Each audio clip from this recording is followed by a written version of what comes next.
My wife is judging us. Hi, Internet. I'm Chaz. I'm Dan. And it's fucking hot in Portland, Oregon. Record setting. Yeah, record setting. Yesterday it was 106. Today it reached 107. I actually had to take my wine out of the little 8-bottle cooler I've got here in the house because it couldn't even maintain the temperature. In our apartment, it's like 80 degrees in here right now. The AC isn't doing anything for us. And we're drinking Chateauneuf du Pape, which is, we should be drinking white wine, but we're going to drink a nice heavy red. Yeah. How exciting. How exciting. So, Chateauneuf du Pape is one of my favorite regions. It's my favorite region as far as Southern Rhone is concerned. Chateauneuf du Pape stands for the new castle of the Pope. The Pope settled there, I don't remember what year, but was responsible for getting wine cultivation going in that region, or something like that. But just search it on Wikipedia. Anyway, I think it's the highest quality red wine that's coming out of, and white wine that's coming out of the Southern Rhone. It's my favorite by far. Yeah, and it's been seeing a big growth in popularity recently. Like a lot of the big name critics have been pumping it up, and the prices have been going up as a result too. So you have to do a little more looking to find deals, but I still think it's really worth your time to go to tastings, kind of explore these wines because they can be really good. Only 13 different red varietals can be used in the making of red Chateauneuf du Pape, and the primary ones are Grenache, Syrah, and Mourvèdre. So for those of you who like more fruity wines, this can certainly be up your alley, and there's been a push to use even more Syrah lately. Yeah. So what are we drinking first today? The first one, so this is one that I consider a decent value when it comes to Chateauneuf du Pape. It's the Chateau Fortia 2007 Cuvee du Baron. This bottle was $18. This is a half bottle. A full-size bottle retails around $33 to $35. So, see how these have been open. A little hair there.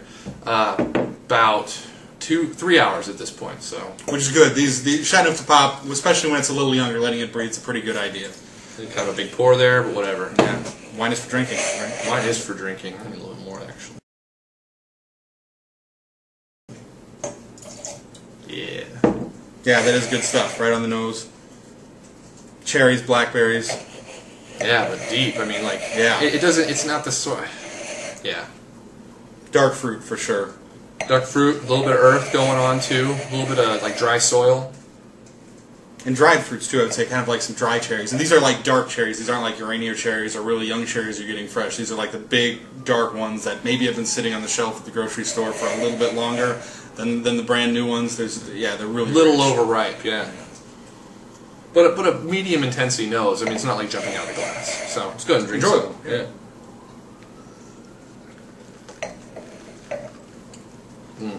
I like this right away.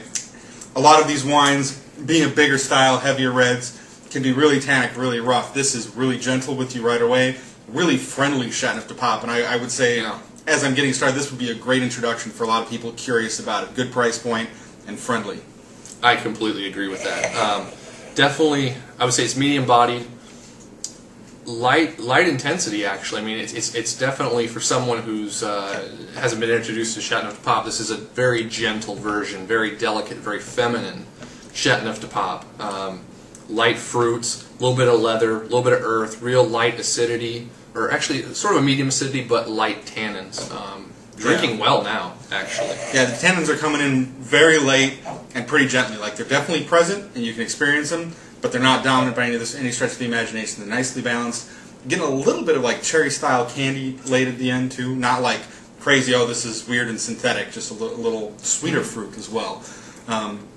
But again, you know, mostly like primary fruit flavors and just a really nice, gentle texture. You know, once the acidity dries the mouth out somewhere, like once you swallow it, getting a little bit of earthy tones too. I mean, it's definitely not just a fruit bomb. It's got some definite like minor complexities going on. One thing I really like about Chateauneuf du Pape is its balance between elegance and power. It seems to have the big fruit and can be a powerful wine, but at the same time is holding a lot back, and if you get a good one, can have some real complexity that's really enjoyable. So this is not super intense. It doesn't have a lot of complexity, but is very balanced and good wine. So. Yeah.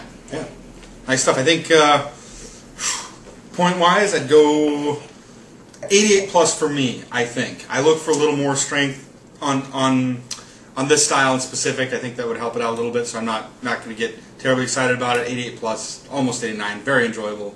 And like I said, for the price point, definitely a win. Yeah, I'm going to go 90 on it. I feel it's definitely got a little more going for it. It just sits so nicely in the mouth, and the finish runs on for a good enough amount of time, and it makes me think a little bit about it enough to where I feel a 90-point score is good enough. I will say that I've had this before. I purchased another half bottle of it to drink for Tricia and I, my wife. It was showing off a little more than this one is. This is actually a little bit muted from the last one I had. So okay, good stuff though. I mean, yeah.